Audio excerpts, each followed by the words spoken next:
আমরা মানুষকে বলেছিলাম যে আমরা সুশাসন দেব, মানুষকে আমরা বলেছিলাম যে আমরা একটি দেশ তৈরি করতে চাই যেই দেশে শিক্ষার্থী একটি সুন্দর শিক্ষার পরিবেশ পাবে।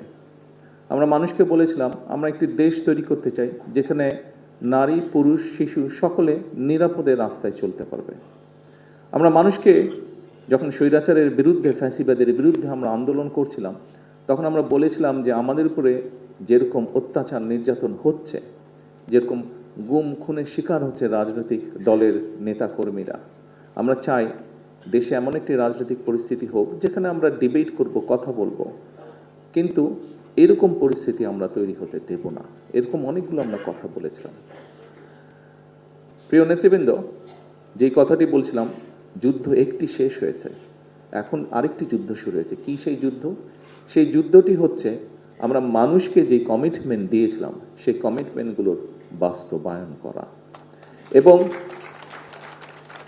আপনারা খেয়াল করে দেখবেন, প্রত্যেকেই আপনারা এখানে 12 তারিখে যে নির্বাচন হয়েছে সেই নির্বাচনে আপনারা মাঠে ছিলেন। আমি বলেছিলাম যে নির্বাচনটি কিন্তু কঠিন হবে।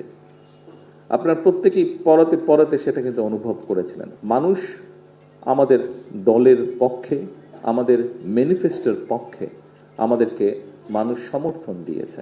যে নির্বাচনের আগের দিন পর্যন্ত এই ম্যানিফেস্টোটি ছিল বাংলাদেশ জাতীয়তাবাদী দলের ম্যানিফেস্টো। নির্বাচন হয়ে যাওয়ার পরে এবং ফলাফল বের হবার পরে, আমরা বিশেষ করে সরকার গঠন করার পরে এই ম্যানিফেস্টোটি আমাদের সরকারের তথা বাংলাদেশের জনগণের ম্যানিফেস্টোতে পরিণত হয়েছে। কারণ 52% মানুষ যারা ভোট দিয়েছে, 52% মানুষ এই ম্যানিফেস্টোর পক্ষে রায় দিয়েছে। কাজেই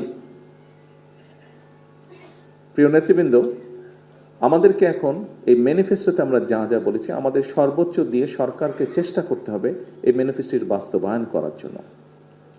কিন্তু সরকারটি গঠন হয়েছে, আমরা কি বলি, বিএনপি সরকার বলি, কিন্তু তাই নয় কি? আমরা বলি বর্তমান সরকার বিএনপি সরকার, অর্থাৎ সরকার ঠিকই আছে কিন্তু বিএনপি সরকার।